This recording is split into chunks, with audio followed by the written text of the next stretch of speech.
자, 기초 개념을 공부할 때는 항상 이 선개념, 내가 이 개념을 얼마나 알고 있었느냐를 체크하는 것도 매우 중요하죠. 자, 먼저 물어보겠습니다. 파동이 뭔가요? 여러분들 파동 한번 이 화면 너머에 있는 이 선생님에게 파동에 대해서 한번 설명해 줄 수 있나요? 대답을 하는 친구들도 있을 거고 그렇지 못한 친구들도 있을 거예요. 파동은 영어로 하면 웨이브죠, 웨이브. 그렇죠? 우리가 보통 얘기하는 그 춤에서의 웨이브, 이것도 파동을 몸으로 표현한 거잖아. 그래서 이제 그렇게도 얘기할 수 있어요. 물리학에서의 파동이란 어떻게 보면은 진동이라고 하는 이 떨림, 그 떨림을 전달하는 무언가를 우리가 파동이라고 부른다라고 생각할 수 있게 돼요. 그래서 여러분들이 알고 있는 그 파동의 개념이 어쩌면 물리학적으로는 올바르지 않은 개념일 수도 있습니다. 그 이유를 이제 이번 시간을 통해서 살펴볼게요. 자, 파동의 정의는 이제 이렇습니다. 이제 교재는 이렇게 나와 있죠. 이제 진동을 전달하는 것을 파동이라고 한다라고 하는데, 이제 구체적으로 다루진 않겠지만 사실 물리학에서의 파동이라는 건 쉽게 말하면 이 에너지라는 걸 전달하는 행위라고 생각하면 돼요. 진동이라는 것을 에너지의 형태로 전달하는 것을 우리가 파동이라고 한다라는 거. 근데 에너지라는 건 눈에 보이나요? 우리가 무언가 존재하는 건 알고 있지만 그 에너지라는 게 손에 잡히지도 눈에 보이지도 않는 그런 추상적인 물리량이잖아요. 그래서 이 진동을 예로 들 때 이제 그런 예를 들어요. 이제 교재에서도 그 아래쪽을 보면 이제 이렇게 이런 실험이 하나가 나와 있죠. 용철에다가 이제 가운데 리본을 매달고 용철을 진동을 시켜보면 그 리본이 어떻게 되겠느냐. 근데 우리가 보통은 파동이라는 건 이 진동을 전달한다 정도로는 알고 있지만 그 진동이 전달되는 과정에서 이 파동을 전달하는 물질이 우리가 매질이라고 부르거든요. 파동을 전달하는 물질이 같이 이동을 한다라고 우리가 상식적으로 알고 있는 경우가 많아요. 근데 지금 방금 설명했던 실험처럼 이거 우리 초등학교 중학교 올라오면서 이런 실험 해본 적 있죠. 리본을 매달아두고 이제 용수를 진동을 시키게 되면 리본이 어떻게 되냐면 이제 진동하는 방향에 따라서 상하로만 움직이거나 좌우로 움직이거나 해서 그 원래 리본이 매달아져 있던 그 위치를 중심으로 좌우 또는 상하로 진동할 뿐이지 그 매질이 용수철을 그 리본 자체가 용수철을 따라서 같이 이렇게 이동을 하지는 않는 모습을 볼 수가 있었을 거예요. 실제로 그런 결과가 얻어지기도 하고요. 그래서 우리가 흔히 착각하는 것 중에 하나가 파동이라는 게 이 파동을 전달하는 물질인 매질의 이동을 유발시킨다라고 하는 개념으로 잘못 알고 있는 경우가 굉장히 많습니다. 여러분도 한번 체크해 보세요. 그렇게 알고 있었는지.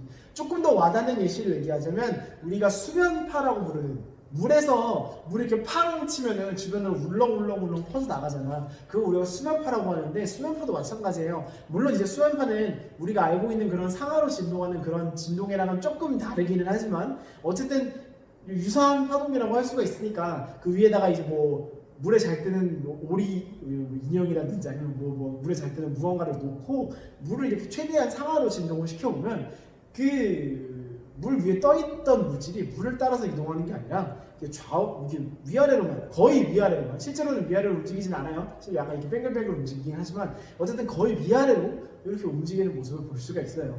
그 말은 무언가가 물을 통해서 수면파로 전달이 되기는 하지만 그 물 자체는 이동을 하지 않고 제자리에 고정이 되어 있다. 뭐 이런 걸로 받아들일 수가 있겠죠. 그래서 그거를 물리학적으로 표현한 게 쌤이 처음에 얘기한 그 파동은 진동을 에너지의 형태로 전달하는 것이다 라는 의미가 그것이에요. 무슨 말인지 좀 이해가 되나요? 그래서 조금 어려운 점이긴 하지만 우리가 이제 물리학 원을 배우고 있고 물리학적으로 이제 물리량들을 재정의하는 과정이 있으니까 조금 더 명확하게 알고 넘어가는 게 좋잖아요. 그래서 파동이란 매질을 통하여 진동이라는 에너지를 전달하는 행위다라고 알고 있는 게 제일 정확하겠다라는 거. 무슨 말인지 알겠죠? 그럼 다시 한번 물어보면 자, 파동이 전달이 될 때 매질 또한 진동과 같이 파동의 방향을 따라서 같이 전파되면서 움직인다라고 말하면 틀린 거죠. 그렇죠? 매질은 제자리에 있되 그 매질을 통하여 진동의 에너지가 전달될 뿐이다. 아까 선생님이 예시로 든 수면파는 사실 진동이 이렇게 상하로 된다기보다는 이렇게 좀 뺑뺑 동그랗게 회오리 치면서 이렇게 돌기도 해요. 여러분들 뭐 물리학뿐만이 아니라 다른 과목에서 들어본 친구들도 있겠지만 이렇게 뺑글뺑글 돌면서 움직이다 보니까 우리가 뭐 바닷가의 파도, 밀렁임 이런 거 같은 경우는 그 물 위에 있는 게 같이 좀 떠내려오기도 하는 현상이 일어나요. 근데 그거는 우리가 방금 소개한 그 단순히 상하로 진동하는 거와는 좀 차이가 있습니다. 그래서 그 실제로 상하로 진동하고 좌우로 진동하는 건 조금 이따가 살펴보기로 하고 우선 제일 기본 개념부터 먼저 살펴봅시다. 어쨌든 서론이 너무 길었네요. 파동의 가장 기본 개념부터 먼저 잡아두고 갑시다. 이 파동이라는 기본 개념을 읽기 전에 파동에 대해서 좀 올바르게 물리학적으로 올바르게 알고 있었으면 해서 좀 서론을 갖다가 붙였어요. 상식적으로 알고 있읍시다.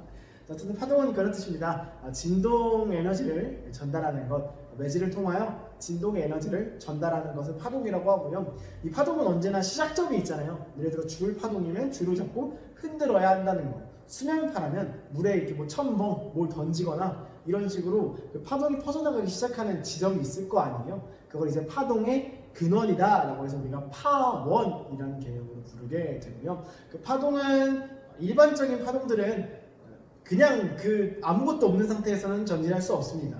물론 진공 상태에서 진행하는 파동도 있기는 하지만 대부분의 파동들은 그 파동이 타고 흘러갈 무언가가 필요해요. 그걸 아까도 얘기했듯이 우리는 매질이라고 부르게 되는 거지. 수면파라면 물이 매질이 되는 거고요. 줄파동이라면 줄이 매질이 되는 거고, 지금 여러분들 귀에 들리는 이 소리 같은 경우는 공기가 매질이 되는 그런 원리라고 생각하면 돼요. 근데 한 가지 주의할 거, 지금 방금 좀 전에도 얘기했지만 이 매질은 파동을 따라서 전파된다 안 된다? 안 된다. 매질은 뭐 할 뿐? 제자리에서 진동할 뿐이지, 매질은 그 진동, 제자리에서 진동을 하며 진동 에너지를 전달해주는 역할을 할 뿐이지 매질 자체는 제자리에서 왔다 갔다 하는 뿐이다 라는 거, 그거는 꼭 명심해 둘 필요가 있을 것 같아요. 그래서 파동이 전파된다 라는 뜻은 매질이 전파되는 게 아니라 매질을 통하여 진동 에너지가 전파된다 라고 알고 있는 게 정확하다라는 거, 알겠죠? 그래서 이 파동과 매질 그리고 파원, 이렇게 세 가지의 기본 개념이 존재하게 됩니다. 다음으로는 오른쪽에 있는 교재의 용수철 그림을 통해서 이 파동을 분류할 수 있는 가장 큰 기준에 대해서 알아보게 될 거예요. 좀 많이 친숙할 것 같아요. 빠르게만 넘어가 봅시다. 자, 용수철을 가지고 파동을 만들어낼 수 있는 방법은 대표적으로 두 가지가 있죠. 어떻게 흔드는 거? 위에 있는 요 그림처럼 위아래로 이렇게 흔드는 거, 위아래로 이렇게 흔드는 거, 이런 방법이 한 가지가 있고, 요 아래에 있는 방법처럼 좌우로 흔드는 거, 그렇죠? 용수철과 평행하게 이렇게 흔들면 이런 모양이 나오죠. 이렇게 두 가지 방법이 있겠다. 그래서 하나를 우리가 이 용수철을 타고 흐르는 파동은 지금 요 방향으로 파동이 지금 지나쳐 가고 있는 거잖아요. 얘도 그렇고 파동이 이렇게, 요 파동의 방향이 이렇게 되는 거잖아요. 그렇지? 근데 이 위에 같은 경우는 파동이 진행하는 방향은 이쪽인데 반하여 용수철을 어디로 흔들고 있어요? 위아래로 흔들고 있잖아. 맞죠? 파동이 진행하는 방향은 좌우인데, 좌우가 아니라 요 수평선인데 이 진동을 시키는 방향은 어디다? 요 수직방향이잖아요. 그래서 이런 파동을 파동의 진행 방향에 대하여 수직인 방향으로 진동하는 파동이라고 해서 횡파라고 부릅니다. 종횡무진이라는 사조사 한번 들어봤어요? 그때 쓰는 횡이 요 횡이에요. 이 세로. 요게 종이고 요게 횡이잖아요. 그래서 파동이 진행하는 방향에 대하여 수직으로 진동한다라는 뜻으로 횡파라고 부른다는 거. 말뜻 어렵지 않죠? 밑에 있는 그럼 어떻게 부르면 되겠어요? 그렇죠. 종파라고 부르면 되겠죠. 왜? 파동이 진행하는 방향 어느 쪽? 요쪽. 진동시키는 방향 어느 쪽? 이쪽이잖아요. 그렇지? 파동이 진행하는 방향과 이 매질이 진동하는 방향이 평행하다라는 뜻으로 같은 방향이 있다. 그래서 종파라고 부른다는 거. 그래서 파동은 크게 이 매질에 진동하는 방향과 파동이 진행하는 방향이 어떤 관계에 있느냐에 따라서 이게 가장 큰 분류로 종파와 횡파로 나누게 됩니다. 뭐 이것저것에서 많이 들어봤죠? 과학에서도 엄청 들어봤을 거고. 종파, 횡파는 이런 뜻이다라는 거. 그래서 그 기준은 명확히 알고 있읍시다. 이 횡파 같은 경우는 우리 주변에 거의 대부분의 파동이 횡파죠. 왜냐면 눈에 잘 보이니까. 그렇죠? 그래서 아까 설명한 뭐 줄을 이렇게 흔드는 파동, 그 다음에 용수철의 아까 그 위에 그림, 그 다음에 뭐 수면파 같은 것도 횡파의 일부로 볼 수도 있고요. 뭐 유사한 횡파로 볼 수도 있고요. 그 다음에 또 가장 유명한 것 중에 하나는 전자기파라는 파동이에요. 전자기파라는 단어를 모르겠다면 우리에게 익숙한 단어로 바꾸면 빛이라고 하는, 우리가 빛이라고 부르는 그것들을 전부 다 전자기파라고 부르게 되고요. 걔네들도 이제 배우겠지만 횡파의 형태를 띠고 있습니다. 횡파의 형태고요. 그 다음에 뭐 여러분들 뭐 지구과학을 배우고 있거나 아니면은 지구과학을 듣지 않아도 중학교 때 많이 들어봤던 지진파 있죠. 지진파. 이 지구 내부에서 쏟아나오는 파도, 이것 또한 이제 여러 가지가 있는데 그 중에서 S파라고 부르는 지진파도 횡파가 되겠죠. 반면에 종파 같은 경우는 여러분들이 알고 있는 예시는 그렇게 많지가 않아요.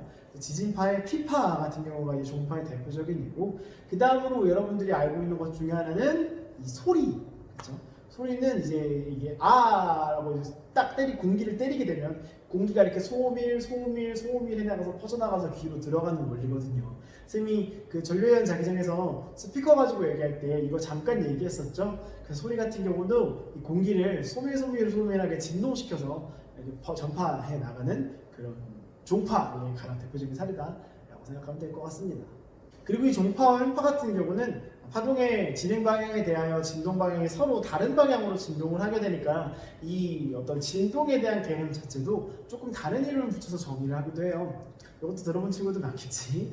이 횡파 같은 경우는 이제 진행 방향에 대해서 보다시피 이렇게 위아래로 진동을 하게 되잖아요. 그럼 어떤 지점은 위로 촥 올라간 지점이 있을 수도 있고, 그림에서 보다시피 이런 지점들은 다 위에 있는 지점들이고 이 지점들은 아래로 맥스인 지점들이잖아요.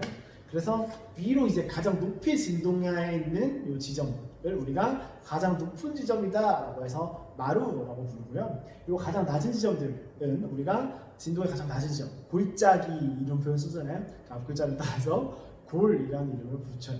그래서 이 매질은 제자리에서 상하로 이렇게 진동하게 될 텐데, 그래서 제자리 평형점에 있다가 마루로 갔다가 골로 갔다가 다시 제자리로 왔다가 이런 과정을 반복하면서 파동을 계속 전달해주는 역할을 하겠죠.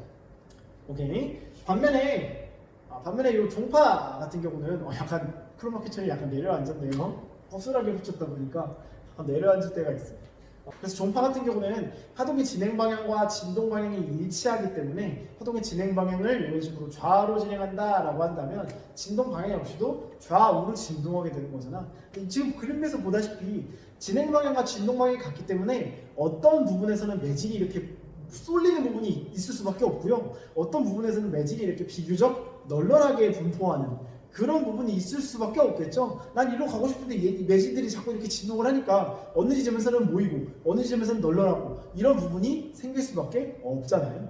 그렇죠? 그래서 이 종파 같은 경우는 이렇게 빽빽 이렇게 모여 있는 이 부분, 굉장히 매질들이 밀집해 있는 이 부분을 우리가 밀한 부분이라고 얘기를 하고요. 반면에 이렇게 좀 비교적 이렇게 쫙 퍼져 있는 부분, 이렇게 밀하지 않은 굉장히 이렇게 좀 널널하게 분포해 있는 부분을 우리는 소한 부분이다라고 얘기를 하기도 해요.